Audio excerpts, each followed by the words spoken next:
हम जिस परिवार में रहते हैं उस परिवार की सुख समृद्धि के लिए एवं परिवार में एकता बनाए रखने के लिए बहुत जरूरी है कि हम अपने माता पिता व अपने बड़ों का सम्मान करें, जहां तक हो सके उनकी सेवा करें।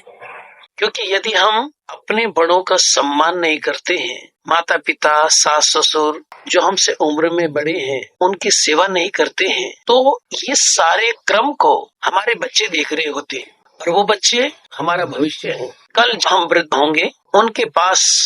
उनकी आंखों में उनके अतीत का वो सपना होगा जो उन्होंने कभी हकीकत के रूप में देखा कि हम अपने स्वार्थों के लिए, हम अपनी सुविधाओं के लिए अपने माता पिता की सेवा नहीं करते थे, अपने सास ससुर की सेवा नहीं करते थे, अपने बड़ों को रिस्पेक्ट नहीं देते थे। वही संस्कार उनके हमारे सामने आएंगे और तब हम दूसरों को शिकायत करेंगे,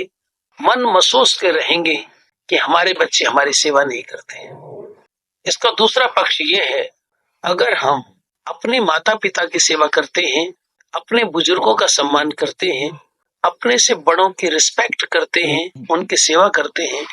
तो हमारे बच्चों के वो अच्छे संस्कार हमारे काम आएंगे। जब हम बुजुर्ग हो जाएंगे वो अपने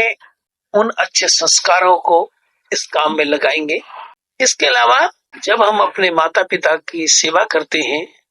अपने घर के बुजुर्गों की सेवा करते हैं, अपने बड़ों का सम्मान करते हैं, तो शास्त्रीय दृष्टि से इसको पुण्य कहा जाता है और पुण्य का बीज जहां पर पड़ता है उसकी फसल सुखमय होती है। हम अपने माता पिता की सेवा करके,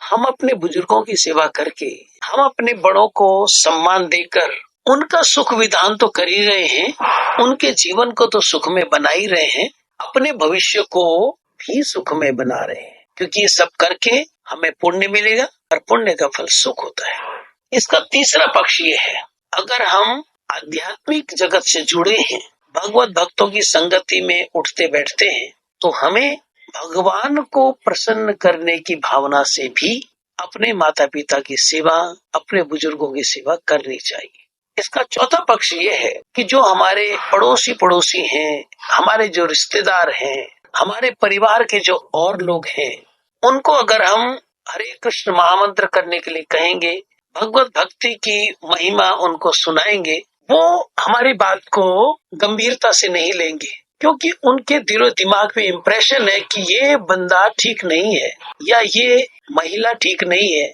इसके सास ससुर इससे परेशान रहते हैं, इसके माता पिता परेशान रहते हैं,